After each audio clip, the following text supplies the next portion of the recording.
Hello tout le monde, je suis très heureuse de vous retrouver pour cette nouvelle vidéo totalement différente. Vous allez voir, aujourd'hui on va avoir une petite discussion, une vraie belle discussion hyper intéressante avec une invitée que je vais vous présenter dans quelques secondes. Juste avant, je voulais vous parler un petit peu de ce format qui est totalement différent, comme je vous le disais, sans prétention aucune, parce que vous allez voir c'est hyper chill, vraiment. L'idée c'est vraiment de passer un bon moment et d'en apprendre toujours plus sur les uns, les autres, etc. et se nourrir du parcours de chacun, puisque mon idée c'est que, en fait, je suis absolument comme vous, alors je suis taxée d'influenceuse, peu importe le titre que vous donnez à notre métier. Et moi la première, je suis influencée par beaucoup de choses et beaucoup de personnes au quotidien. Et il y a des personnes qui m'inspirent plus que d'autres, que ce soit par leur parcours, par leur métier, leur personnalité, juste leur histoire de vie, pour plein de raisons. J'avais très envie d'avoir une discussion avec ces personnes-là, les mettre sur la chaîne, que vous puissiez en profiter. Aujourd'hui, on va passer un moment avec Karine Fernandez, fondatrice de l'agence Point d'Orgue, agence d'influence dans laquelle je suis d'ailleurs. Elle a plein de cordes à son arc, elle est hyper inspirante. Il faut aussi le dire, elle évolue dans un monde qui peut paraître très intriguant, je pense, pour les personnes de l'extérieur. Même moi qui ai un pied dedans, je trouve ça fascinant. Donc je vous propose qu'on la rencontre. C'est parti. Tu es ma première invitée, je suis très contente. Honorée. Pour celles et ceux qui ne te connaissent pas, est-ce que tu peux te présenter? C'est un peu cliché, mais un petit peu qui tu es, qu'est-ce que tu fais? C'est normal que les gens ne me connaissent pas. Donc oui, je suis Karine Fernandez et je suis plus connue, on va dire, pour avoir fondé l'agence Point d'Orgue, qu'on connaît aussi sous le nom de PO Agency. Il y a 8 ans maintenant, officiellement. Et on est une agence qui représente entre 30 et 40 créateurs de contenu dans leur carrière, et qui accompagne les marques dans leur stratégie d'influence marketing. Ce nouveau métier qui est sorti de terre il y a presque 15 ans maintenant, je pense. À 15 ans quand même? Je pense que ça a commencé il y a à peu près 15 ans. On va dire que c'est devenu sérieux dans les 10 dernières années. Ouais, c'est ça. Moi, je suis arrivée en 2010. Ouais. Et il y en avait déjà qui commençaient à être établis. Donc, c'est ça. Ouais, c'était les débuts. Ça passe hyper vite en vrai. Parce qu'on parle de nouveaux métiers. Mais oui, 15 ans en même temps, c'est récent. Et ça passe très vite et ça évolue beaucoup. Ça évolue énormément, rien que sur les 2 dernières années, ça a encore énormément évolué. C'est fou. Et en termes, sur l'agence, en termes d'effectifs salariés, tu as parlé des créateurs, ça regroupe combien de personnes au total? On est 25 personnes. Quand même. Et oui. Il y a du monde, on se rend pas compte, mais quand on vient, c'est une petite on crée de l'emploi. Ce serait bien. Et c'est ce qui est génial au final, c'est que je pense que les gens se rendent pas compte que les créateurs de contenu, pour la plupart, embauchent directement des gens, font vivre des gens, et même du coup, grâce à eux, permettent à des agences de se structurer et de recruter elles-mêmes des gens. Donc c'est très générateur d'emplois et on n'imagine pas. Et ça, c'est sans compter toutes les personnes qui ne sont pas forcément embauchées et qui interviennent en montage, en production, surtout. En fait, il y a tellement de corps de métier qui sont liés. Exactement. C'est fou, ça crée tout un enchevêtrement de nouveaux métiers quelque part. Et c'est ça qui est cool, parce que bon, tout seul, faut pas oublier, on n'est rien, on n'est pas grand chose en tant que créateur. Mais nous non plus, en fait, c'est pour ça que c'est beau. Je trouve que c'est un écosystème qui marche bien. Et quelles études tu as suivies, toi, pour en arriver là? Parce que je crois qu'on est du même âge. 90. Ouais, pareil. La meilleure cuvée. Team 90. Oui. Eh ben, j'ai pas suivi d'études pour en arriver là. C'était pas prévu non. Non. Ah, c'était pas prévu au programme. En fait, j'ai fait un bac S et puis derrière, je me suis lancée. J'ai fait 1 an de droit ou peut-être même 6 mois de droit qui ont mené à rien du tout. Je me suis rendu compte que la fac, c'était pas du tout fait pour moi. Ouais, c'était pas Alors, pas du tout. Du coup, pendant les 6 mois qui me restaient, j'ai travaillé. J'ai fait un job d'étudiant. Et puis, je me suis tout de suite réorientée vers le système d'alternance. C'était assez nouveau encore à l'époque. Ça se faisait pas autant qu'aujourd'hui. Donc, le fait de, moi, je trouvais ça génial. Je me disais, mais attends, donc je peux avoir un bac +2, +3, +4, +5 en travaillant, en étant payée. De l'expérience en plus. Donc franchement, je trouvais ça fou. J'étais en grande recherche d'autonomie aussi. Et puis du coup, je suis partie dans le digital. Donc pas si éloigné finalement, mais c'était plutôt les métiers de l'internet, le développement informatique, tu vois, des choses comme ça, le design, le graphisme, Photoshop et tout ça. Donc j'ai fait mes 5 années d'études en alternance, donc j'étais tout de suite dans le monde de l'entreprise. Et plus par coïncidence, dans ma dernière année, on a eu la chance en tant qu'étudiant de pouvoir se lancer dans un groupe pour entreprendre. Et dans la phase d'entreprise, on nous a dit voilà, inventer une boîte.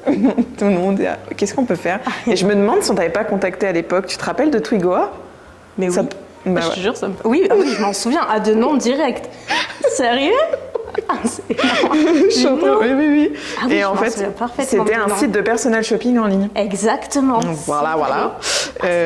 Qui a vécu très... Enfin, voilà, c'était un projet avant tout d'étudiants. Donc, en fait, on développait le site. Et moi, j'étais en charge de trouver des blogueuses à la base qui pouvaient inspirer des gens pour leur faire leur panier shopping en ligne.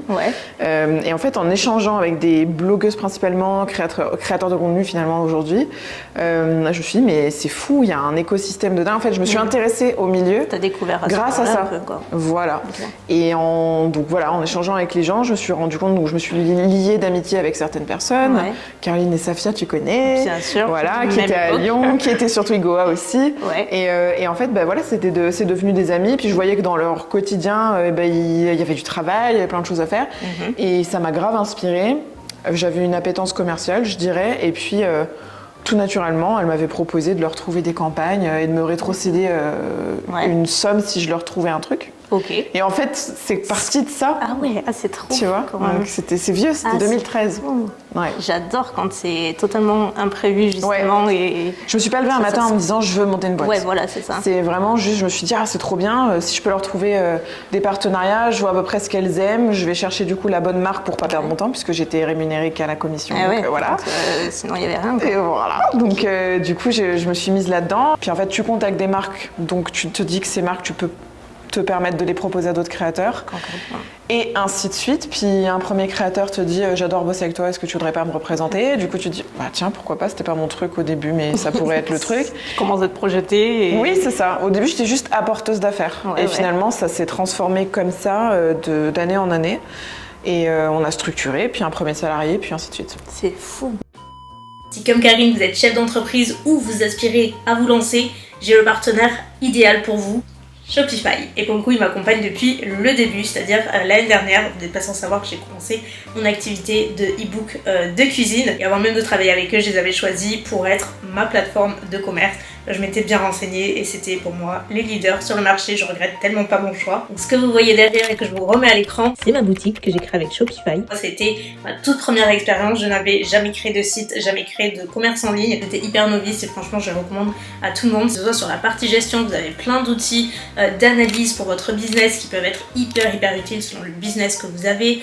Vous avez plein d'applications. Par exemple, lors de la sortie de mon dernier e-book, j'ai utilisé Shopify Email et comme ça m'a permis d'envoyer en fait un mail groupé à des personnes s'étant inscrites à la newsletter de mon site. Comme ça j'ai envoyé des pages produits, une petite newsletter super sympa que j'ai ensuite moi totalement mis en forme, etc. Mais vous avez une tonne de possibilités. Pour vous donner un chiffre, c'est plus de 8000 applications comme ça qui sont dispo sur Shopify, donc vous avez de quoi faire. Si par contre vous voyez un petit peu plus grand, vous pouvez vendre à l'international avec Shopify Market Pro. Vous avez des méthodes de paiement local, des options de conformité par rapport aux droits, aux taxes, etc. Enfin c'est super complet. J'ai un peu attisé votre curiosité et j'espère que vraiment je les adore. En passant par mon lien que vous voyez à l'écran mais qui est aussi sous la vidéo, vous avez droit à un essai gratuit, donc profitez-en, comme ça vous verrez un petit peu tout ce que Shopify peut vous offrir. Je les remercie 1000 fois pour cette collaboration et on retourne avec Karine. C'est un super parcours parce que pour le coup, on est je pense beaucoup dans cette génération-là à avoir mis un pied dedans sans le vouloir et sans attendre par la passion, que ce soit, tu vois, par la passion, tout à fait. La passion qui guide et puis tu kiffes ce que tu fais et au final tu restes et tu te fais des contacts et tu agrandis ton répertoire et puis après tu as des opportunités. Et... C'est ça, et après ce que je trouve beau aussi, c'est que même aujourd'hui, je pense qu'il y a plein de jeunes qui peuvent se lancer et sur les réseaux et monter leur boîte aussi dans le domaine du marketing d'influence ou du digital au sens large. Je pense que voilà, on est dans un monde où aujourd'hui c'est très compliqué de se garantir un emploi, etc. Tout change et l'opportunité des réseaux sociaux, elle est là pour tout le monde. Tout le monde peut se lancer, que ce soit pour créer du contenu ou pour accompagner des créateurs de contenu ou des marques sur ce sujet. Donc je trouve que c'est hyper porteur et très prometteur pour la jeunesse.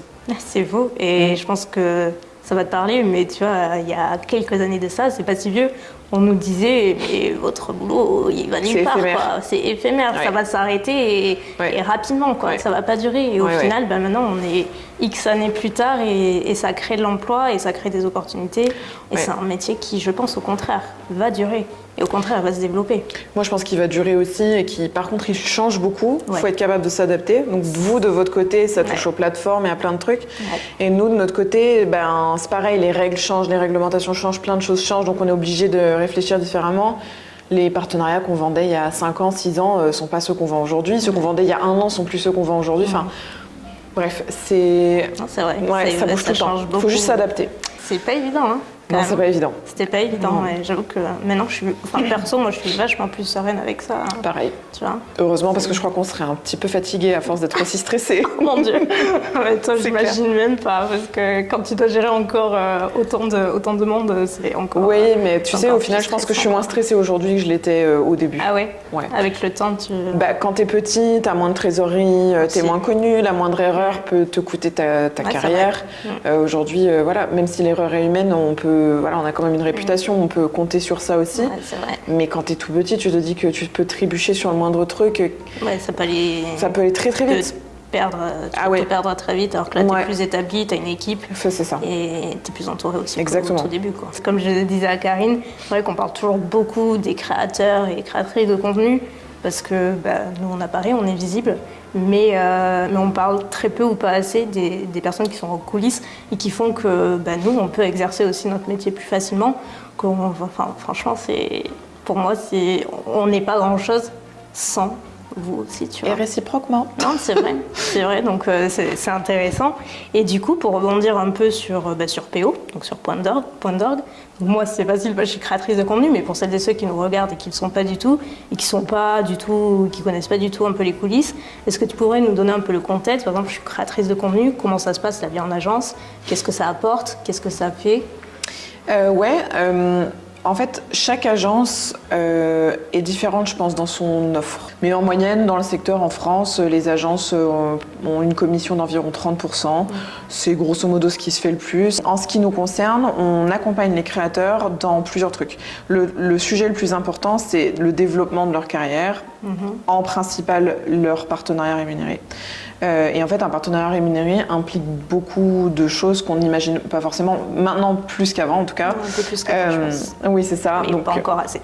Exactement. En gros, par exemple, quand on intègre un nouveau créateur, on va essayer de réfléchir à la valeur de sa grille tarifaire, la valeur de ses contenus, par rapport au marché, à ce qu'on sait du marché. Ensuite, on va créer un kit média, essayer d'imaginer l'image de la personne, ce qu'elle veut faire, ce qu'elle veut pas faire, dans quelle démarche elle veut aller. Ensuite, on va parler à notre réseau de marques du créateur qu'on a intégré, en expliquant ses points forts, ses points faibles par rapport à la marque et comment on veut le développer. Et ensuite, donc ça c'est vraiment pour les partenariats rémunérés. Quand une demande arrive, il faut la négocier, il faut la contractualiser, il faut s'assurer qu'elle soit livrée en temps et en heure, la planifier, que les produits soient livrés, que le contrat est signé, que la facture est envoyée, qu'on soit payé. Ça aussi. Voilà. Surtout, parce que combien de fois ça arrive. C'est très compliqué. Et puis dans notre cas, en plus, on gère pour chaque... Enfin, je sais que tout le monde ne le fait pas, donc je le précise, mais c'est vrai que dans notre cas, on aime bien récapituler à chaque créateur chaque mois ce qu'il a fait, et donc on le paye tous les mois, et derrière, on fait notre affaire d'essayer d'être payé par toutes les marques. Ce qui n'est pas le cas tout le temps. Je pense que le gros du travail d'une agence en tant que service, et surtout quand on est de l'ordre de ce genre de commission à 30%, c'est d'aller prospecter, de faire le maximum pour essayer d'apporter de nouveaux deals aux créateurs et de ne pas se reposer que sur ce que le créateur a. Et après, il y a des choses complémentaires comme par exemple, donc ça dépend des agences, fournir des locaux pour pouvoir filmer les contenus, recevoir et... Salut. Il y a l'accompagnement sur les projets plus perso, plus images, essayer d'imaginer comment on retravaille une image, organiser un shooting. En fait, c'est pas que intervenir quand on est payé pour le faire, puisqu'en fait, ce qu'il faut imaginer, c'est que comme on fonctionne en commission, plus le créateur fonctionne, plus l'agence y gagne. Donc je trouve que c'est logique d'investir sur ce qui peut faire en sorte que le créateur fonctionne encore plus. Donc voilà, c'est un travail de partenariat. Faut vous imaginer que c'est en fait deux entreprises qui allient leurs forces. La mienne en l'occurrence et la tienne. Tu es chez l'entreprise, tu as un chiffre d'affaires, des coûts de fonctionnement, etc. Des objectifs du coup chiffrés à atteindre. Ça enlève rien à l'humanité de la création de contenu. C'est un business comme un autre. C'est un business, c'est une entreprise comme une autre. C'est exactement ça. Et donc il y a des obligations, on signe tous des contrats, on s'engage auprès des marques, il y a des choses à livrer comme tout prestataire. Et donc mutuellement on a des engagements qui visent à ce que moi et toi on fasse les meilleurs efforts pour que la collaboration se passe bien. C'est gagnant-gagnant pour tout le monde. Exactement. Moi je sais que j'avais mis énormément de temps avant de rejoindre une agence. Et parce que t'étais en agence toi déjà avant en plus? J'étais en agence, oui et non, c'était une agence, mais je gérais moi-même les collaborations. D'accord. Donc, c'était plus, j'étais dans la régie. Ouais, j'étais network, j'étais chez M6 et eux ils géraient vraiment ma régie publicitaire YouTube, mais après j'ai toujours géré mes collaborations, donc j'étais en agence mais pas vraiment parce qu'au final je gérais tout. T'étais semi en agence, ouais. Voilà, si tu veux. Et puis après je suis partie et je me suis retrouvée toute seule pendant quelques temps et j'ai mis du temps avant de me poser la question parce que tu entends un petit peu tout et son contraire et tu as toujours des potes dans l'influence qui ont des histoires horribles et des fois tu te dis il vaut mieux être seul que mal accompagné, tu vois. Donc moi j'ai mis du temps mais bon forcément maintenant je regrette plus du tout. Du coup c'est une transition parfaite pour ma question suivante. Est-ce que tu as genre une petite anecdote, genre pire demande client ou pire mauvaise expérience ou... Franchement, je dois en avoir des bien pires, mais enfin des bien pires, des plus grosses, plus rocambolesques, mais là, les premières qui me viennent, il y a quelques temps, je me rappelle que donc pour un créateur, c'était plus la situation qui était drôle, mais je me rappelle qu'un des créateurs avait livré sa story, une preview story en étant torse nu. Ok. Jusque-là, pas de souci, c'était un truc très chill, je sais plus pour quelle marque, c'était une marque de voyage, bref, donc il avait filmé son contenu en se filmant torse nu. Et je me rappelle le fou rire qu'on s'était pris en voyant la réponse très pincée, c'était un client très sérieux, tu vois, très institutionnel, qui avait répondu en anglais, mais du coup, le fait de le mettre en français est encore pire. C'est dire, alors concernant la story, je ne pourrais pas la valider car je le soupçonne d'être nu. Et en fait, on a explosé de rire de se dire, mais mon Dieu, donc vraiment le petit vieux qui est derrière son bureau, il n'est pas nu. Enfin, du coup, on a refilmé parce qu'on s'est dit que c'est vrai que si on ne sait pas, on ne sait pas. Mais ça nous avait vraiment marqué le je le soupçonne d'être nu. Tu t'y attends pas, non, ouais, vraiment. Et un des trucs qu'on a eu même récemment, c'était plus dans les demandes de brief où on s'est dit pourquoi. Et pourtant une marque connue qui fait beaucoup d'influence. C'était pour communiquer sur une marque pour les cheveux, produits capillaires. Au lieu d'envoyer juste le produit, ils ont envoyé le produit avec plein d'autres trucs. Un sac rempli de goodies et des choses comme ça. Et dans le brief, on reçoit, ce serait bien que la créatrice, donc il y avait des choupa choups et des trucs dans le sac, joue avec la sucette pendant le... C'est pas bizarre du tout. Pourquoi C'est un produit capillaire, pas compris. Donc c'est un peu tous les jours des choses comme ça. Est-ce que toi, ou dans le milieu, tu penses qu'il y a forcément des préjugés sur les créateurs de contenu? Si toi tu en avais au début, est-ce qu'il y a des trucs qui t'ont surpris aussi peut-être? Moi j'en avais pas parce que j'ai découvert les créateurs de contenu malgré moi. J'avais des préjugés, non. Par contre oui, forcément tout le monde en a. Je pense que tout le monde imagine que c'est un métier facile, ils prennent du coup les créateurs, je sais pas moi, 2000 € pour filmer 30 secondes de story dans leur chambre. Et donc tout le monde s'imagine, mais moi aussi je pourrais filmer 30 secondes de story dans ma chambre. C'est tellement plus que ça en fait. C'est beaucoup de stress, je pense, de ma fenêtre. Après tu m'arrêtes si je dis des bêtises, mais de ma fenêtre, c'est des gens qui exposent leur image, leur vie, qui du coup, s'ils vont pas bien, tout le monde sait qu'ils vont pas bien. S'ils vont bien, tout le monde sait qu'ils vont bien. S'ils ont une rupture amoureuse, tout le monde sait qu'ils ont une rupture amoureuse. Bref, ça devient un monde hyper concurrentiel. Tous les jours, il y a des nouveaux créateurs de contenu qui émergent grâce à TikTok et d'autres. Et même si ça devait s'arrêter, je pense que pour beaucoup, ça peut être une chute hyper dure à encaisser, entre guillemets, de passer de quelqu'un de connu qu'on reconnaît dans la rue à peut-être plus personne. La peur du bad buzz. Ouais, c'est super violent tout ça. C'est très très dur. Et puis dans le contexte actuel en plus aujourd'hui, c'est vrai que il se passe des choses horribles dans le monde. Et en fait, les créateurs de contenu sont démunis par rapport à ça parce que, en fait, comme tout humain, ils sont touchés par ce qui se passe. Mais en fait, on vit dans un monde un peu compliqué où on oscille entre on vous dit vous n'êtes pas légitime à parler de ça parce que vous l'ouvrez sur un truc totalement... Mais quelque part, t'es obligé, on te fait sentir que t'es obligé d'en parler. C'est exactement ça, je l'ai encore vu récemment.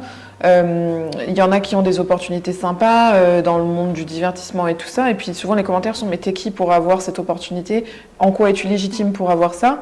Mais dans le même temps et dans la même semaine, on va dire à cette personne comment se fait-il que tu ne t'exprimes pas sur ceci ou cela? Et tu vois, je suis pas en mode oh là là, pauvre de nous, c'est vraiment très dur. Non, du tout. Notre place, parce que pas du tout. Du tout. On a énormément d'avantages et tout, mais comme pour tout métier, autant le tien que le mien, que celui de la voisine. Enfin voilà, il y a des avantages, des inconvénients pour tout. Et on s'attend de nous à ce qu'on soit parfois des rôles, des porte-paroles.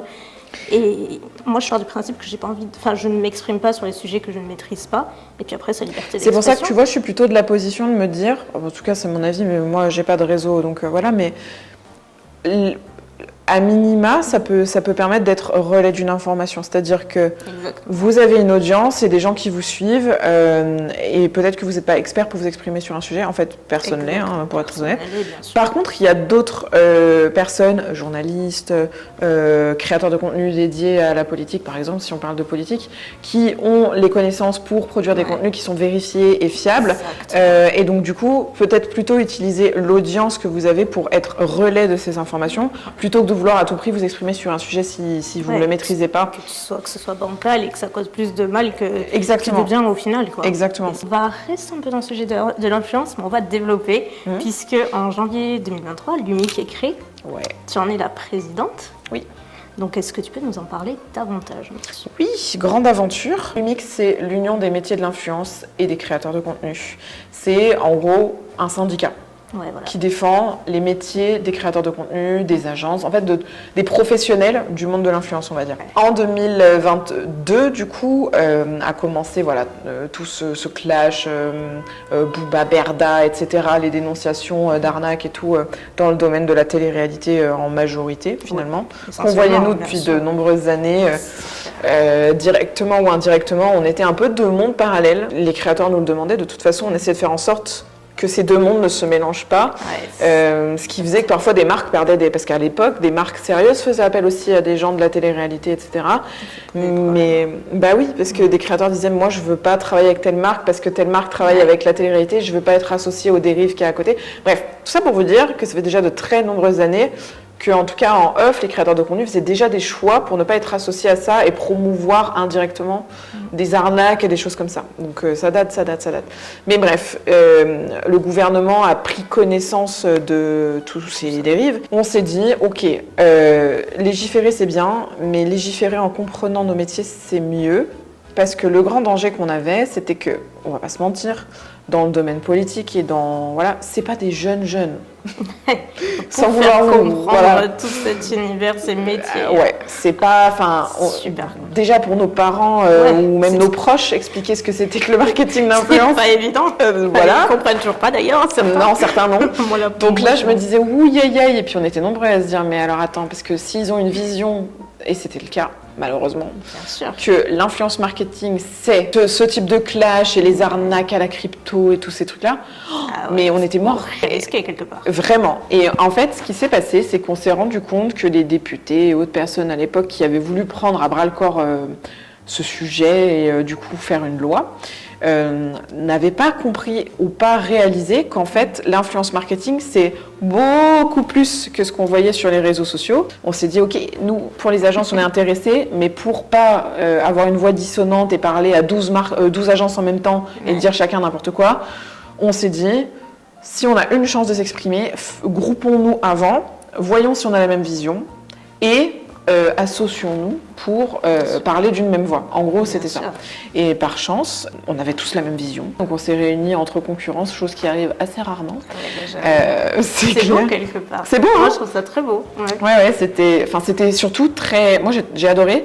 Mais on s'est réunis tous, réunion très informelle. On était au début 7 grosses agences du secteur, entre le divertissement, le lifestyle, les choses comme ça. Et puis pendant la réunion est sortie l'idée de, mais en fait pourquoi on se syndiquerait pas? Bon, sur le coup moi j'ai dit waouh, c'est quoi ce bordel? Monter une association quoi en fait, monter une fédération professionnelle. Et il s'avère que le gouvernement à ce moment-là était très favorable à ce que le secteur se fédère et se professionnalise en ayant des représentants pour pouvoir dialoguer avec quelqu'un quand quelque chose ne va pas. C'est plus facile pour tout le monde. Pour tout le monde, c'est facile. Voilà. Mais moi, ma peur que j'avais, c'était si on ne le fait pas et si on n'est pas capable de rencontrer différentes parties prenantes pour leur expliquer que interdire de parler, par exemple, de la médecine ne va pas régler le problème des gens qui font les promotions d'injections dans des caves, dans les lèvres, vous voyez. Au contraire, ça peut tuer des agences spécialisées dans les sujets de santé qui font la promotion, la promotion c'est même pas le bon mot en fait, qui participent à des campagnes de sensibilisation au cancer du sein, qui parlent de handicap, de plein de choses. En fait, au début, les tuer, quoi. Complètement. Le but c'était marqué, on va interdire de parler de la santé à l'influence. Parce qu'il y avait des dérives à l'époque qui touchaient à des injections, à de la chirurgie, des choses comme ça, donc ils se sont dit, ok, pas de santé, par exemple. À un moment, avait même été évoqué le fait d'interdire de parler de cosmétiques. parce que ça faisait la promotion du culte de la beauté. Mais ça va trop loin. Et en fait, bien sûr, c'est tellement vaste, c'est tellement... C'est pas l'influence marketing qui peut porter la responsabilité de tout ce qui va pas dans le monde. Et en fait, ce qu'on a essayé de mettre en avant en tant que fédération, c'était que les créateurs de contenu, c'est beaucoup plus que juste la télé-réalité. C'est un vrai beau métier qui emploie des gens. Et l'autre sujet, c'était, il y a déjà des lois qui existent depuis longtemps dans le domaine du digital qui régulent la manière dont on fait de la publicité. On n'a pas le droit de mentir, on n'a pas le droit de cacher son partenariat. Ça fait longtemps déjà que c'est une loi à part entière. Aujourd'hui, on n'a pas tout réglé. Aujourd'hui, vous êtes obligé de dire que, je sais pas, si vous montez les marches du Festival de Cannes, vous devez dire maintenant dans vos posts que votre tenue vous a été prêtée, que c'est donc une collaboration commerciale non rémunérée. Mais est-ce que vous avez vu Sophie Marceau et Haute le faire ? Oui, c'est vrai. Bah non. C'est quoi, j'avais même pas pensé en plus. Donc, c'est pour ça qu'il reste encore des inégalités, entre guillemets. Pour moi, c'est la même chose. Je vois pas de raison de distinguer la chose.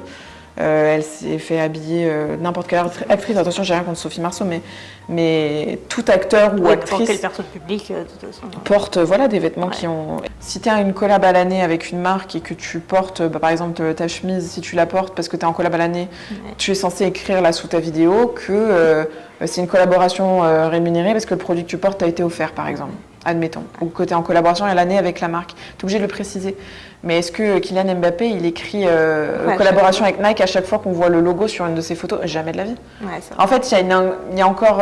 c'est pas tout à fait égal d'un secteur à l'autre, mais c'est une bonne chose que ça a été fait. Oui, on a fait un pied en avant, je dirais.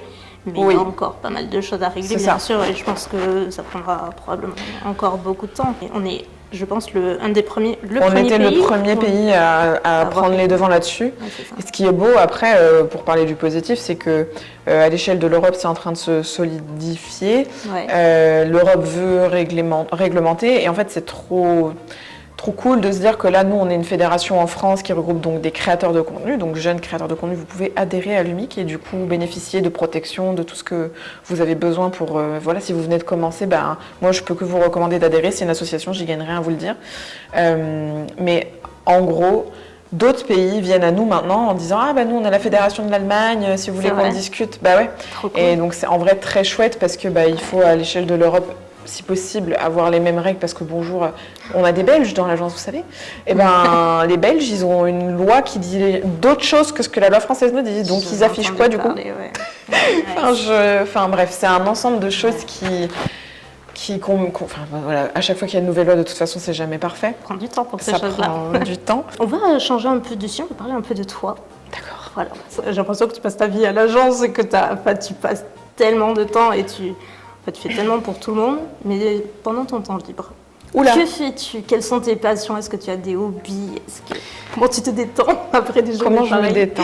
Déjà, je pense que effectivement, au fil des années, j'ai appris un peu à me libérer du temps le soir et le week-end. Avant, c'était... Et puis, ça m'aide beaucoup d'être en couple depuis bientôt 17 ans. C'est beau. Hein. Voilà, pendant des années, je rentrais chez moi le soir. Dès que je posais mes fesses sur le canapé, alors que j'arrivais à 21h chez moi, j'ouvrais mon ordi, je recontinuais à bosser. Et je le fermais à minuit, je retournais me coucher. En fait, c'était... C'est infernal. Ouais. Et je pense qu'on est dans un... je le vois aujourd'hui, par exemple, grâce à TikTok, on peut voir des entrepreneurs qui se lancent et puis qui expliquent à quel point, si tu veux quelque chose, faut bosser et tout. Ouais. C'est vrai. Mais maintenant, avec le recul, je pense que c'est pas viable sur le long terme de sacrifier sa santé et le temps avec ses proches, très clairement. Tellement. Ça change rien en fait. Si vous vous octroyez pas des pauses, des coupures, des soirées, des week-ends, en fait, vous n'êtes pas plus productif. Parce que si vous êtes épuisé, vous faites des erreurs. C'est pire. Franchement, oui. Après, en termes de hobby, je vais être un peu surprenante, mais j'adore les jeux vidéo. Mais non. Ouais. C'est pas vrai, c'est trop cool. Donc disons que je suis pas du tout la fille qui sort. Je suis assez casanière déjà. Ouais. Et je suis pas du tout la fille qui sort le week-end et tout maintenant, machin, etc. Pour moi, mon temps libre, je suis la plus heureuse du monde. Très trentenaire, désolée, mais je suis la plus heureuse du monde si je passe le week-end chez moi, à pas sortir, à jouer aux jeux vidéo avec mon mec. Voilà. j'ai pas besoin de... La même. Voilà. Exactement. Mais c'est tellement beau, c'est tellement... On se sent tellement bien régénérer après. Ah, mais voilà, moi je suis à plusieurs du monde quand je sais que mon week-end est vide, je suis désolée. Vraiment, moi ça me vide mes batteries sociales si on fait trop de trucs, on sort trop, qu'on voit trop de monde. Voilà. J'adore les gens, mais je suis à bout. Ah mais tu m'étonnes. Ah mais tu sais quoi, j'ai suivi les trucs et je me disais putain mais moi j'ai plus de batterie. Je serais comme une carpette. Ah mais vraiment. Est-ce que tu as... C'est quoi ta plus grande fierté? Ah c'est marrant, j'en parlais ce midi. Elle est étonnante cette fierté. J'en ai deux. On parle du boulot, hein? Peu importe. Là pour le coup ça peut être... Si on reste dans le domaine professionnel, je dirais que j'en ai deux. Puis ça touche au côté personnel aussi. Ouais. Sur la partie créateur, une de mes fiertés, c'est vraiment de voir des gens qui parfois partent de zéro et qui arrivent là où ils arrivent, qui franchissent les épreuves, vont mal, vont mieux, se relèvent, apprennent le sens des valeurs, apprennent à entreprendre, à gérer leur entreprise, grandissent, deviennent prospères, développent d'autres business. En fait, de les voir à chaque étape de ça, je trouve ça vraiment incroyable. Tu m'étonnes, tu vois l'évolution. Ouais. Et sur une autre échelle, je m'en suis rendu compte particulièrement dernièrement. En fait, en ayant 25 personnes dans mon entreprise, on a quand même du monde qui est passé en 8 ans, des gens qui sont venus, qui sont partis, qui voilà. De toute façon, on recrute majoritairement des personnes assez jeunes, donc souvent au bout de 2 ans, ils passent à d'autres expériences ou changent même de secteur. Enfin, j'ai été trop fière ou touchée, je sais pas comment dire, via les réseaux sociaux, de me rendre compte que l'agence c'était visiblement une sorte de machine à amitié. Ouais. C'est-à-dire que en fait, mes équipes ont tissé beaucoup de liens entre elles. Ceux qui sont partis avant sont toujours amis avec ceux qui sont là aujourd'hui, toujours en contact. Je les vois toujours faire leurs anniversaires ensemble, leurs soirées ensemble. Ils sont tout le temps ensemble.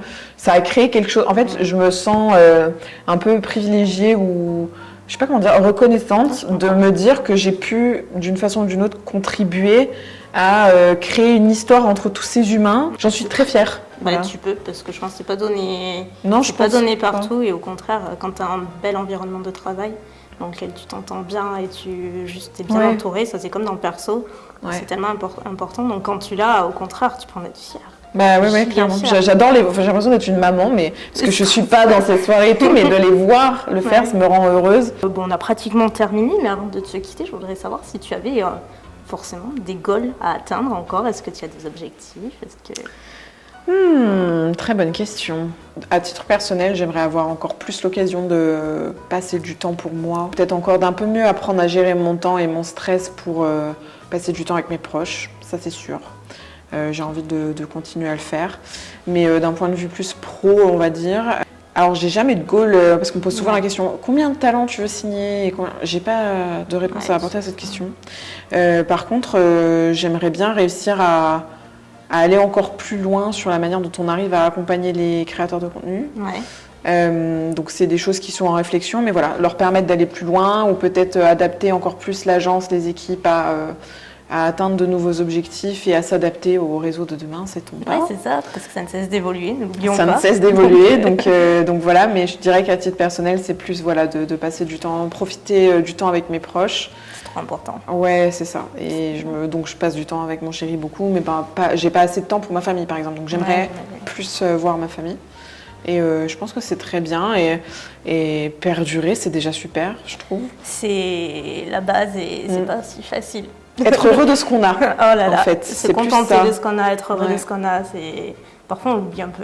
Parce qu'on est pris dans la machine du boulot, dodo, etc. Et toujours plus, parce que ça fonctionne à un moment, donc tu veux toujours plus, et c'est humain. Tout à fait. Moi, ça, je trouve ça m'a jamais choqué. Juste, effectivement, c'est pas évident de tout remettre un petit peu dans le contexte et rationaliser un peu le truc. Et tu vois, rester ancré et pas oublier les choses importantes dans ta vie, celles qui te rendent vraiment heureuse, et c'est pas forcément des trucs auxquels on pense à première vue, quoi. C'est des choses simples. Le plus dur, c'est de prendre du recul, je dirais. Ouais.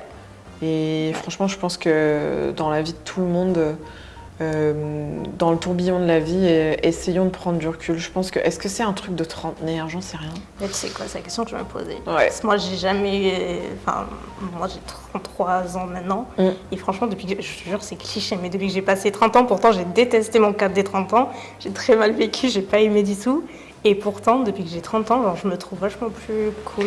Avec moi-même, pareil. je dis pas que je le suis tous les jours. Hein, Non, mais on est peut-être moins, on se laisse moins affecter par les choses, rien n'est dramatique.